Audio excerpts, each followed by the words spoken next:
de l'histoire. La France a donc un nouveau président. Depuis ce matin, vous pouvez suivre sur Europe 1 les différents épisodes de la passation de pouvoir et de l'entrée en fonction de François Hollande. Et Franck Ferrand a choisi de modifier un tout petit peu son programme pour s'adapter à cet événement, évidemment. Bonjour Franck. Bonjour Julia, bonjour à tous. On a beaucoup entendu depuis une semaine maintenant que François Hollande était le deuxième président socialiste de la Ve République. Mais ce qu'on ne dit pas, c'est qu'avant 1958, il y avait déjà eu à l'Élysée un président socialiste. Cela se passait juste après la guerre et ce président s'appelait Vincent Auriol.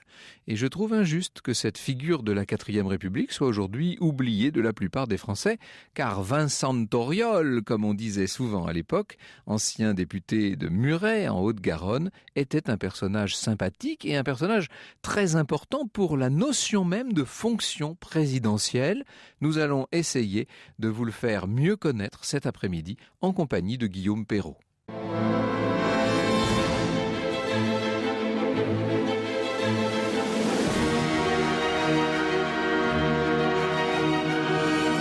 De 13h à 14h sur Europe 1, au cœur de l'histoire.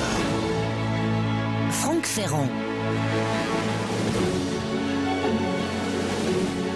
Alors hier, à propos des maladies des présidents, j'ai commencé mon récit en vous parlant de ces inoubliables journées du Congrès qui, dans le cadre soudain enfiévré du château de Versailles, permettaient aux parlementaires, on est là avant 1962 et l'élection du président de la République au suffrage universel, permettaient donc aux députés et aux sénateurs d'élire les présidents de la République. Eh bien, nous commençons au même endroit aujourd'hui, dans le même cadre.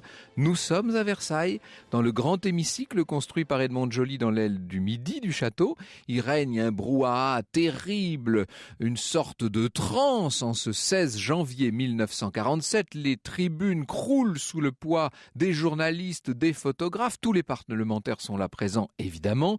Les bureaux des deux chambres sont au grand complet. Ces messieurs, attention, portent le frac, la queue de pie. Seul le président de l'Assemblée s'est distingué par sa tenue vestimentaire. Lui n'est pas en jaquette, il porte plus simplement un veston bleu et une cravate grise.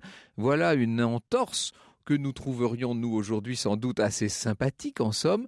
Une entorse qui traduit d'emblée la personnalité de cet élu du Sud-Ouest. Monsieur Auriol, c'est lui. Alors le scrutin commence, les députés, les sénateurs défilent à la tribune pour voter. Parmi eux, 11 députés noirs acheminés d'Afrique tout exprès par les soins du ministre des Travaux publics, Jules Mock. 11 députés qui vont, semble-t-il, emporter l'élection puisque celle-ci va se jouer à 10 voix près. Au tour de scrutin décisif, le candidat Auriol, avec sa famille, c'est un homme de famille, j'allais dire de clan, ce serait un mauvais procès à lui faire, mais c'est un homme de famille, Vincent Auriol. Il est là avec même ses petits-fils, Jean-Paul et Jean-Claude, qui respectivement ont 8 et 6 ans. Il attend le verdict de l'urne dans un appartement tout près du salon Marengo où traditionnellement se fait la proclamation de chaque élection présidentielle. Cette fois, c'est le vice-président de la Chambre, le communiste Jacques Duclos, qui vient annoncer le résultat. Je dis le communiste vice-président de la Chambre, et oui, on est juste après la Seconde Guerre mondiale, et le Parti communiste joue un rôle très important dans la vie parlementaire de l'époque. Duclos est donc là pour annoncer le résultat. Il se lance dans une sorte de proclamation pleine d'emphase à laquelle le président de la République, nouvellement élu, répond par quelques mots tout simples, dont on a surtout retenu les phrases suivantes. « Je vous avertis loyalement, je ne resterai pas cloîtré dans la maison où vous allez m'emmener. Comme j'ai déjà été en prison, je saurais bien faire des trous dans le mur. » J'ai déjà été en prison, dit le nouveau président Auriol. Et oui, il fait allusion aux événements de 1940. Nous allons y revenir dans un instant. Est-ce que Vincent Auriol se rappelait cette bohémienne qui un jour lui avait promis 7 années de prison avec beaucoup d'honneur? À l'époque, ça l'avait beaucoup surpris, cette prédiction. 7 années de prison avec beaucoup d'honneur? Belle définition, somme toute, de l'Élysée selon Vincent Auriol. En attendant qu'on se le dise, le nouveau président ne sera pas un gentil chef de l'État bien docile. Il ne se contentera pas, selon l'expression du général de Gaulle, d'inaugurer les chrysanthèmes. Mais entre nous, qui était-il, ce sacré Vincent Auriol, et d'où venait-il? Quand il entre à l'Élysée, c'est un homme de 63 ans, pas très grand, plutôt râblé, avec un crâne presque chauve, un visage ovale, fiché de traditionnelles lunettes d'écaille toutes rondes, une amorce de moustache, un rien de double menton.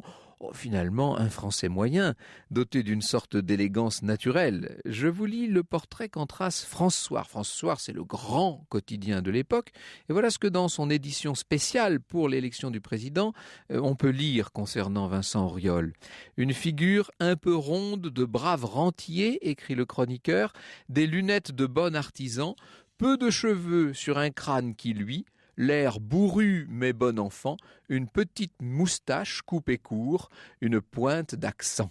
Il était né en Haute-Garonne, ce Vincent Auriol, à Revel, en avril 1884, et c'est entre Toulouse et Mazamet, Revel. Donc vous voyez, on est dans cette région du cassoulet, si je puis dire.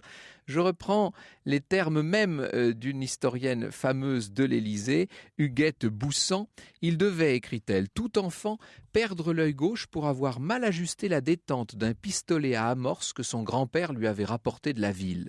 Fils de boulanger, il se plaisait à rappeler qu'à la faveur des vacances scolaires, il allait livrer le pain aux clients de son père. Il fit à Toulouse de solides études de droit et de philosophie. Ce travailleur obstiné n'allait pas tarder à se lancer dans la vie politique. Et cette carrière politique, il la doit essentiellement à Michel Aucouturier, qui était un ouvrier verrier très versé dans le syndicalisme, un ami de Jaurès, un homme, d'ailleurs un bon tribun lui-même, un homme extrêmement actif et qui aussi, et j'ai envie de dire, quand on va voir l'importance du personnage, d'abord sera le beau-père de notre Vincent Auriol, puisque finalement Vincent Auriol épouse l'une des deux filles de ce maître verrier. Elle s'appelle Michel Aucouturier. Elle aura un rôle et une place de choix dans la vie présidentielle, dans la nouvelle vie du nouvel Élysée. Auriol.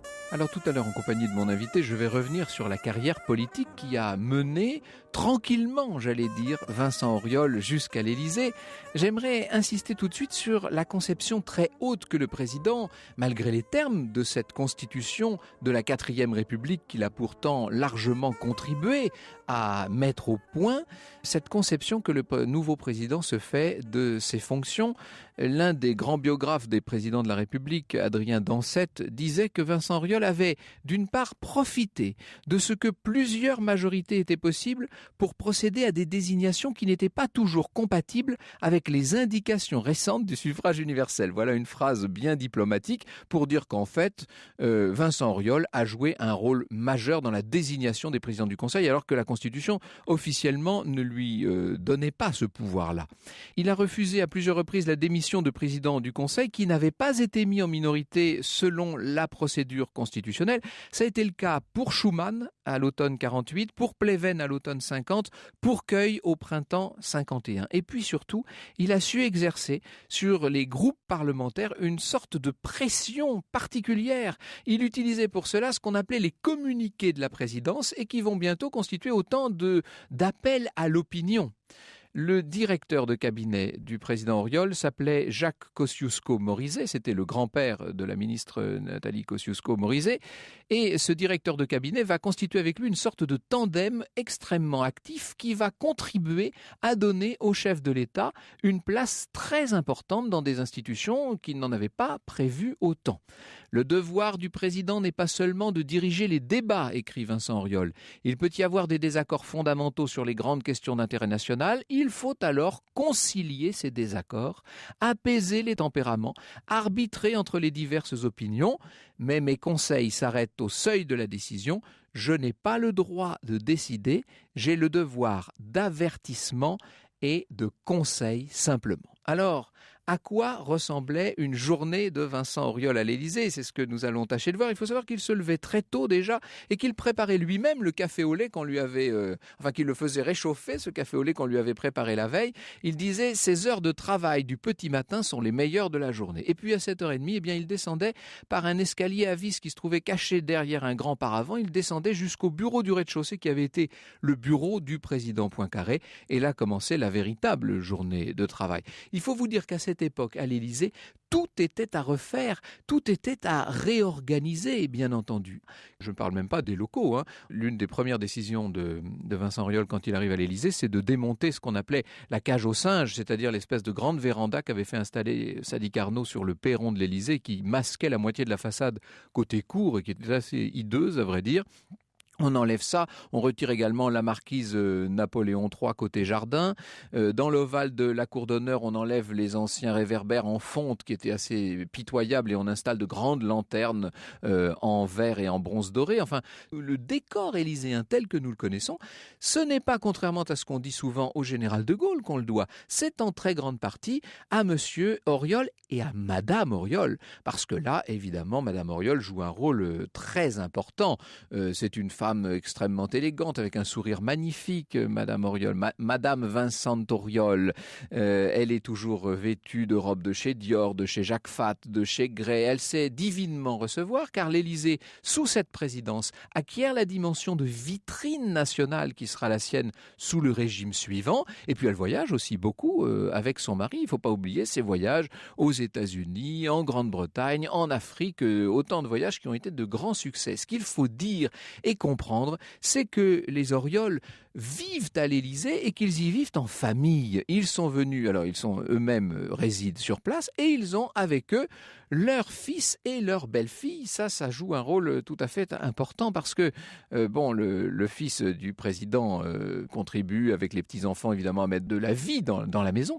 Mais la belle-fille n'est pas n'importe qui, c'est la célèbre Jacquine Auriol, la femme la plus vite du monde, comme titrait la presse de l'époque. C'est cette femme passionnée d'aviation, qui va d'ailleurs connaître un accident d'aviation assez grave en 1949, et qui est une sorte de héros national. Elle a épousé depuis longtemps la cause féministe, et elle incarne ce qu'il peut y avoir de plus moderne et de plus sportif dans la jeune femme des années, tout début des années 50. Alors son beau-père, évidemment, n'est pas très emballé, lui, par l'idée de voir sa belle-fille aviatrice. Quelle idée bougonne-t-il et quelle époque!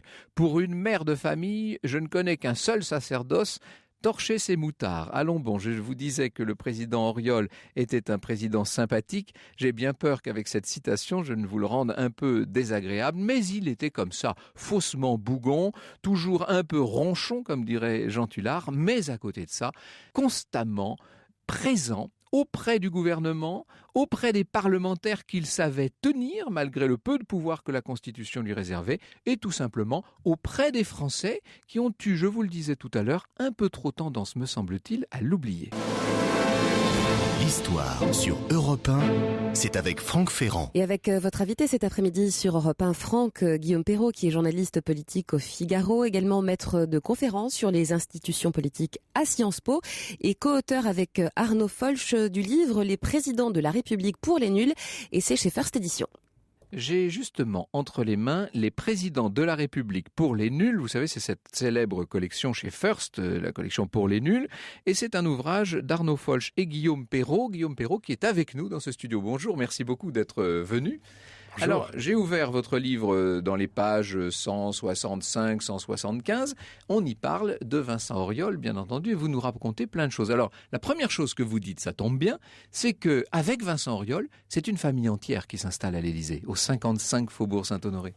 Oui, c'est une famille entière qui s'installe à l'Élysée et c'est aussi la République qui reprend possession des lieux, puisque lors de l'élection de Vincent Auriol en janvier 47, le drapeau tricolore n'avait pas flotté sur l'Élysée depuis juin 40, depuis que le président Albert Lebrun et les pouvoirs publics avaient dû quitter Paris pour fuir l'invasion allemande. François d'Orcival vient d'écrire un livre sur cette période de l'Élysée sous l'occupation et on se rend compte, malgré les efforts tout à fait louables et d'ailleurs très réussis de François d'Orcival pour rendre tout ça vivant, on se rend compte qu'il ne s'est rien passé à l'Élysée pendant l'occupation en fait. Ah, voilà, il y avait beaucoup de projets mais jamais rien d'abouti. C'était la belle endormie et donc en janvier 1947, la 4e République s'installe enfin après une très longue période de transition et Vincent Auriol arrive avec son épouse, vous l'avez indiqué, leur fils unique, Paul.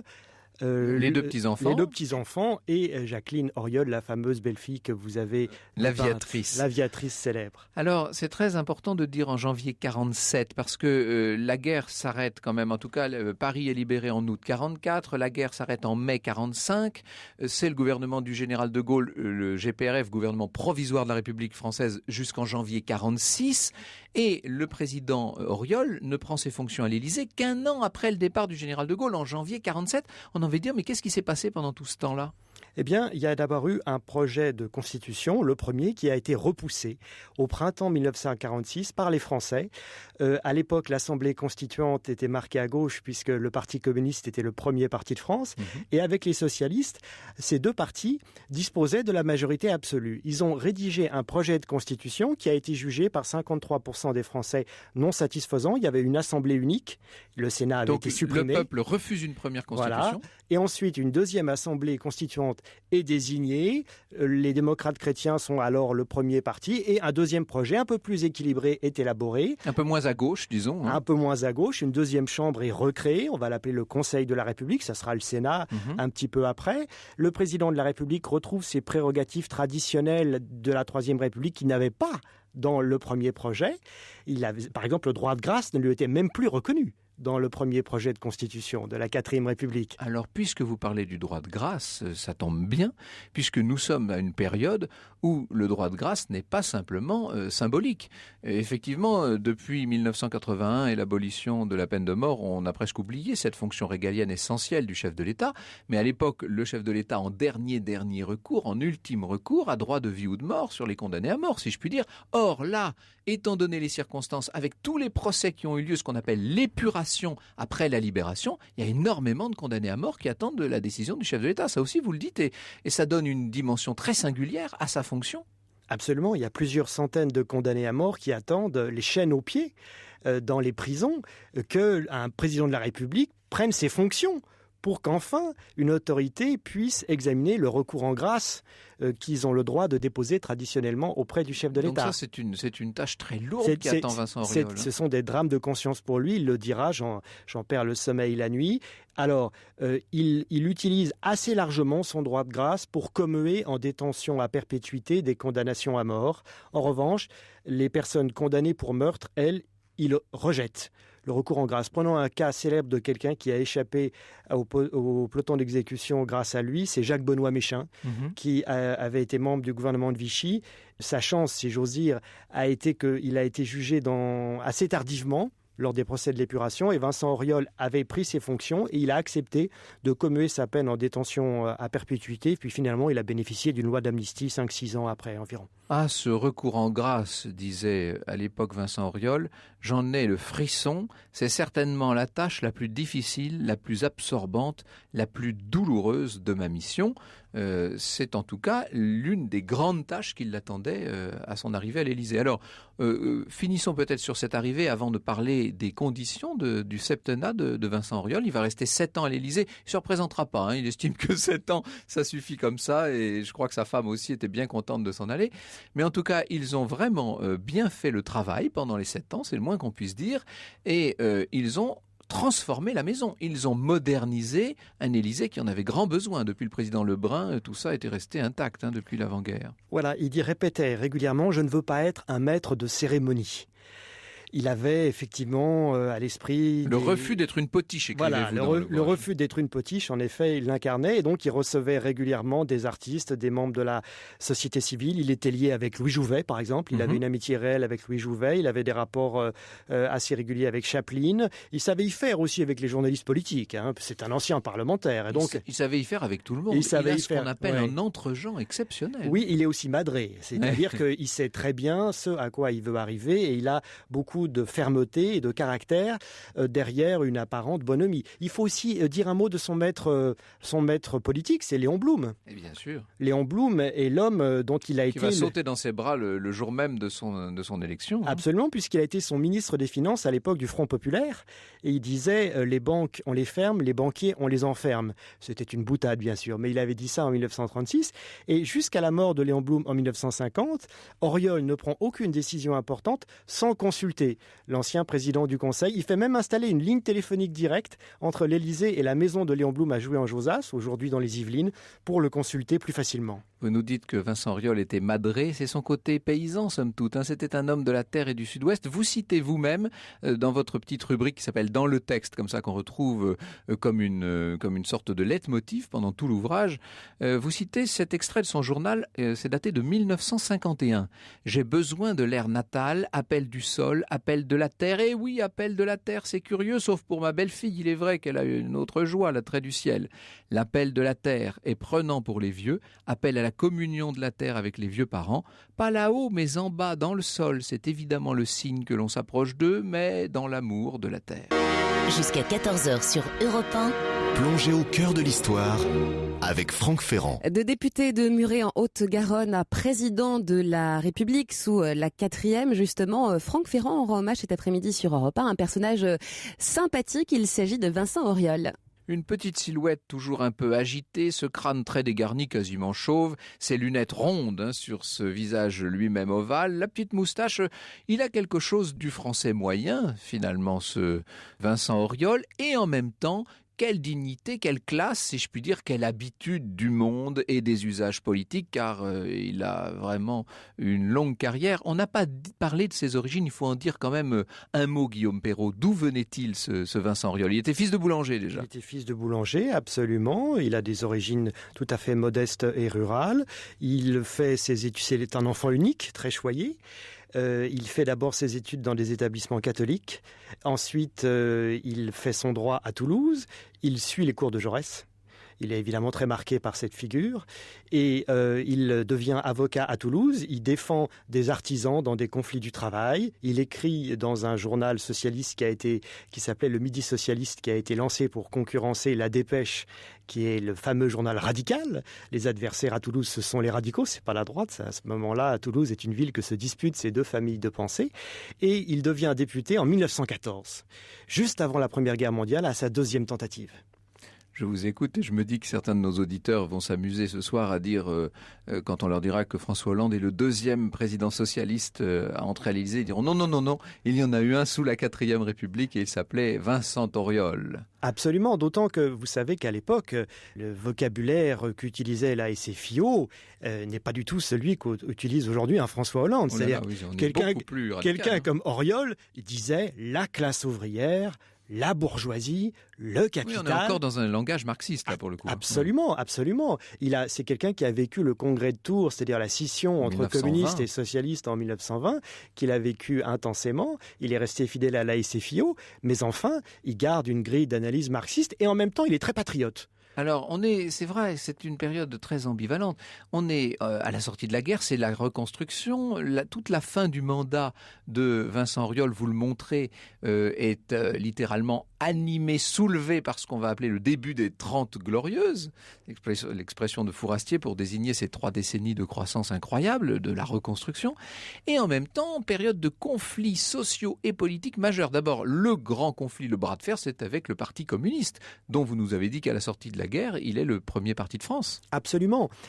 En fait, la situation est extrêmement tendue, socialement, économiquement. C'est presque la France année zéro. À la Libération et en 1947, les Français mangent encore moins bien qu'en 1944. Le rationnement est encore plus sévère. Un quart des logements ont été détruits dans l'ensemble au niveau du pays. Donc c'est une situation absolument catastrophique. Tout est à refaire. Il y a la moitié de la production industrielle qui a disparu et de la production agricole par rapport à 1939. Les adolescents, vous prenez une cohorte d'adolescents de 1945, ils ont plusieurs centimètres de moins que la cohorte de 1938 à cause de la nourriture. Donc on a oublié. C'est un peu rachitique, comme on disait. Voilà. Donc on a oublié ça et c'est naturel. Mais enfin, la situation est extrêmement grave et sans l'aide alimentaire des États-Unis au printemps 46, c'est la disette, tout simplement, qui guette la France. Et donc, il y a des conflits sociaux très graves. En 1947, c'est le début de la guerre froide. L'atmosphère d'unanimisme qui règne à l'époque dans les 3 grands partis, communistes, socialistes et démocrates chrétiens, se fissure. Il y a la peur de Staline, la peur de l'Union soviétique, et les communistes refusent de poursuivre leur soutien au gouvernement Ramadier, qui était le socialiste, qui était On est là président en du Conseil. 47, mouvements sociaux majeurs, Absolument, d'une hein. ampleur telle qu'on l'a oublié aujourd'hui. Mais Des grèves insurrectionnelles, on peut le dire. Il y a un train qui déraille entre Paris et Lille. Il y a des jours d'émeutes à Marseille. Il y a des morts. Et Vincent Auriol est d'une grande fermeté. Il fait partie de ces républicains qui considèrent que quand la République est en danger, il a considéré que la République était en danger, eh bien, il faut faire preuve d'une grande fermeté. Donc, il appelle sous les drapeaux 40 000 réservistes.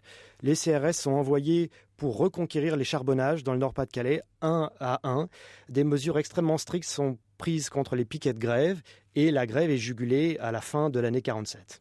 alors ça, c'est la lutte contre les communistes, si je puis dire. Et puis de l'autre côté, il y a un bras de fer avec le général de Gaulle lui-même, qui est en train de créer son propre parti politique. Absolument, il connaît bien le général de Gaulle puisqu'il l'a côtoyé à Alger dans l'Assemblée consultative. Alors ça, c'est la raison pour laquelle, j'ouvre cette parenthèse, mais c'est la raison pour laquelle il disait tout à l'heure qu'il était allé en prison, puisqu'il fait partie des 80 seulement, les 80 maigres parlementaires, si je puis dire, qui, en juillet 1940, ont refusé de voter les pleins pouvoirs au maréchal Pétain. Et du coup, il a été emprisonné dans un premier temps, puis détenu chez lui en résidence surveillée. Absolument, absolument, tout à fait. Ensuite, Franck. il a rejoint le général de Gaulle à Londres, Il a réussi, puis à Alger. voilà, à prendre un avion, Londres, Alger, et ensuite il s'est vite rendu indispensable au général parce que le général n'aimait pas la politique aérie, comme il disait. Or, Vincent Auriol, c'était toute sa vie, c'était un conciliateur né. C'était un homme de la politique aérienne. C'était un homme de la politique aérie. Il est donc devenu l'intermédiaire entre l'ASFIO et De Gaulle. Et De Gaulle avait besoin du soutien de l'ASFIO pour s'affirmer face à Giraud à Alger en 1943. C'était important pour lui, le soutien de l'ASFIO. C'était pas du tout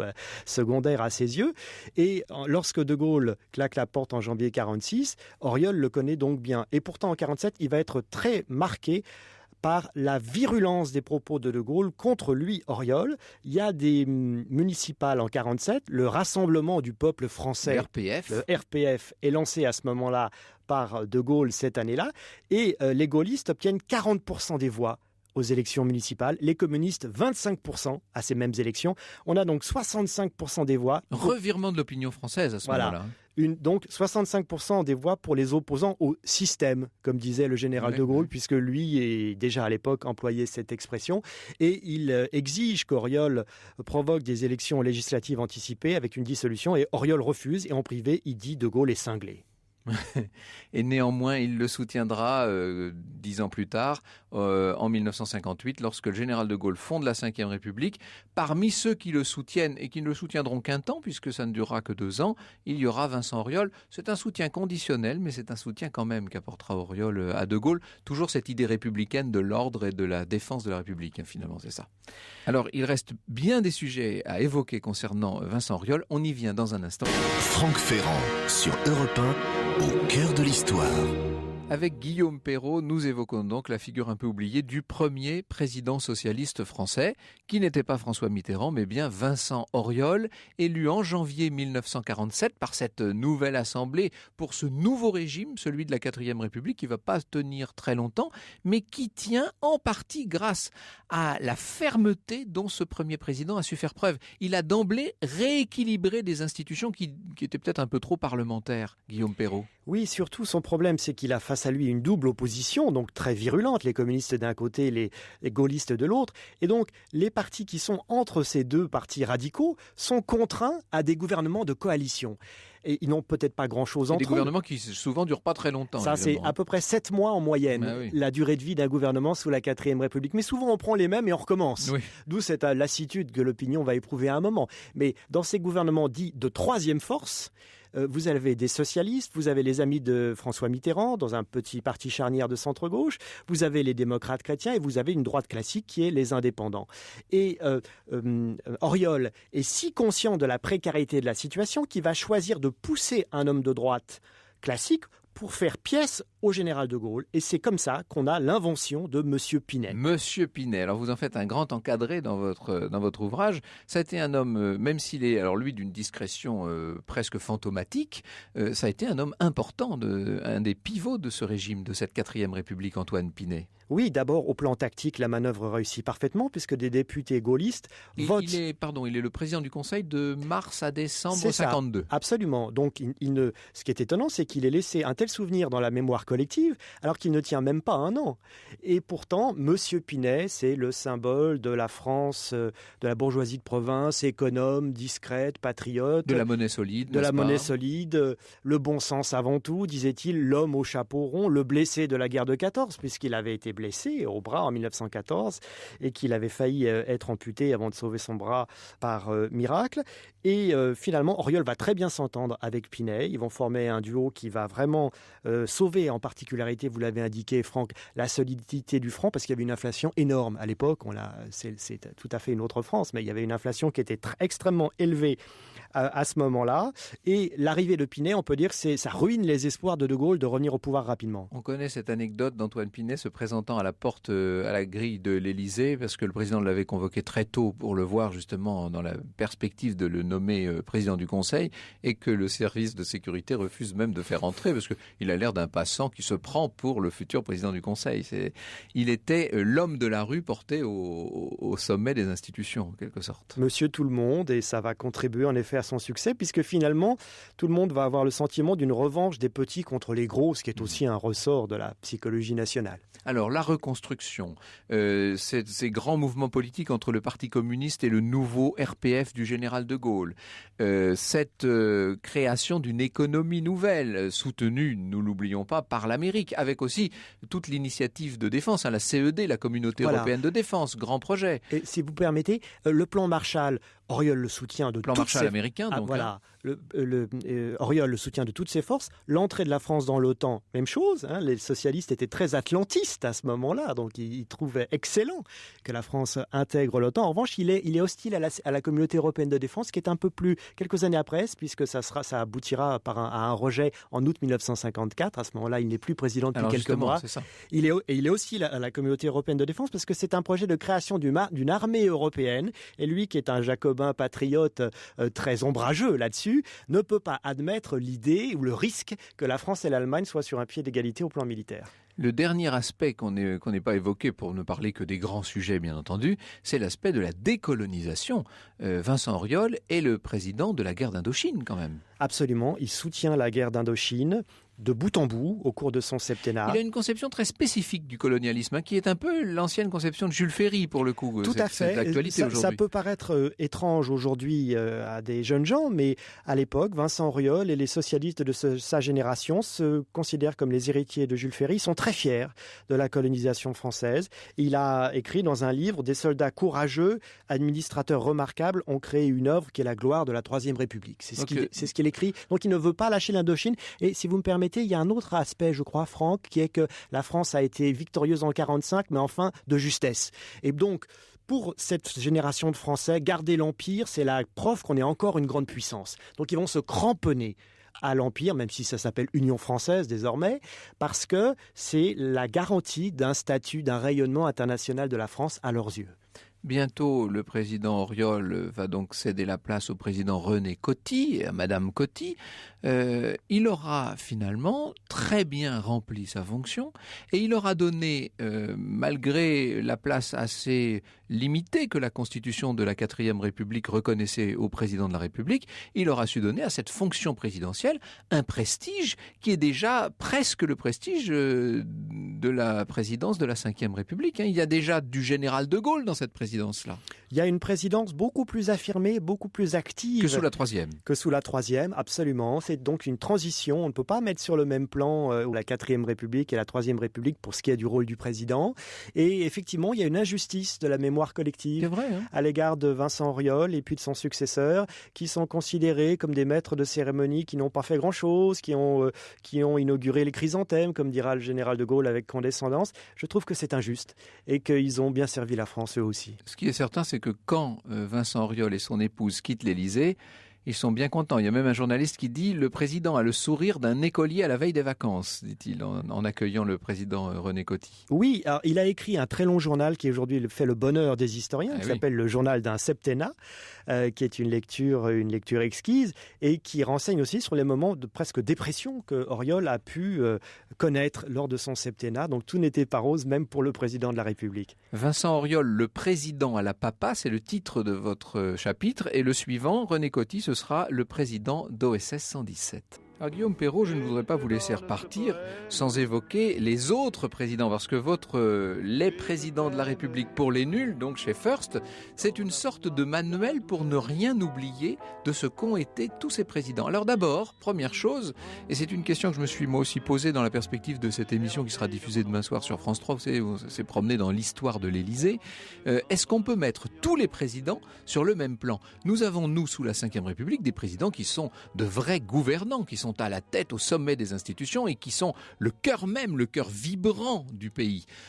Évidemment, sous les 3e et 4e Républiques, ce n'était pas tout à fait le cas. Le chef de l'État avait une fonction nettement plus protocolaire, disons-le. C'est vrai, et c'est par réaction naturellement au précédent de Louis-Napoléon Bonaparte, évidemment, qui fait un coup d'État le 2 décembre 1851 et qui va devenir Napoléon III après avoir été le premier président de la République élu au suffrage, très bien élu d'ailleurs, au suffrage universel masculin, précisons maintenant. Ça m'amuse, il y a encore 10 ans, on disait élu au suffrage universel, puis maintenant on précise au suffrage universel masculin, ce qui prouve que le féminisme fait quand même des progrès chaque jour dans notre société. Et pour donc répondre entièrement à votre question, Franck, sous la Troisième République, c'est tout à fait exact ce que vous précisez. Néanmoins, ils ont tous joué un rôle. D'abord, c'est une autorité morale. Le regretté Félix Faure, qui est mort dans les conditions que l'on sait. Dans les bras de sa maîtresse, disons-le. Voilà. Eh bien, c'est aussi l'homme à qui Zola lance son fameux J'accuse. C'est-à-dire que c'est une lettre ouverte au président de la République.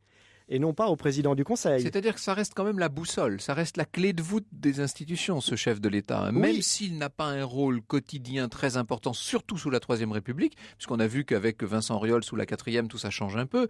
Mais sous la Troisième, même si le président n'a pas de rôle effectif, il reste le symbole de l'État. Oui, et pendant la Première Guerre mondiale, il va même jouer un rôle bien plus important. Poincaré, en l'occurrence. Poincaré, c'est lui qui invente la formule Union sacrée en 1914, et c'est aussi lui qui va jouer un rôle d'ailleurs controversé dès cette époque-là, dans le feu vert des pouvoirs publics à certaines grandes offensives comme le chemin des dames. Il y aura toujours des controverses sur le rôle respectif du président du Conseil et du président de la République dans les grandes offensives de la Première Guerre mondiale. Donc là, vraiment, dans ce qui est le régalien pur, c'est-à-dire la guerre, et le président retrouve un rôle, hélas, de premier plan. Nous avons vu qu'en 1920, le président du Conseil, l'ancien président du Conseil, Clémenceau, le père la victoire, celui qui pensait avoir gagné la Première Guerre mondiale, n'a pas pu être élu président de la République. On lui a préféré Paul Deschanel. Ça a été pour lui un énorme regret, ce qui prouve que cette fonction présidentielle restait plus que prestigieuse. Elle restait effective, sinon Clémenceau ne s'y serait pas intéressé. Absolument. Et en outre, on pouvait, quand on avait été président de la République, redevenir président du Conseil dans certaines circonstances, si l'intérêt du pays l'exigeait. Raymond Poincaré est redevenu président du Conseil pour sauver le franc dans les années 20. Gaston Doumergue... Alors Doumergue, on va le chercher, lui, dans sa retraite, en fait. Hein. Après l'émeute du 6 février 1934, pour faire un gouvernement d'union nationale. Donc ces deux exemples montrent bien que ce n'était pas une retraite irréversible d'avoir été président de la République. Ce qu'on oublie parfois, ce sont ces présidents qui sont morts en fonction. Il y a eu quand même Sadi Carnot, il ne faut pas l'oublier, en 1894, et puis en 1932, le président Paul Doumer. Absolument, un président martyr puisqu'il avait perdu ses 4 fils à la guerre de 14. Ça a été une des raisons, parmi d'autres, de son élection à la présidence de la République. Caton l'Ancien, disait-on, tant il avait l'air austère. Merci beaucoup Guillaume Perrault. Je rappelle que vous êtes avec Arnaud Folch, l'auteur des Présidents de la République pour les nuls, aux éditions First, bien entendu. On est, que voulez-vous, en ce moment en pleine semaine présidentielle.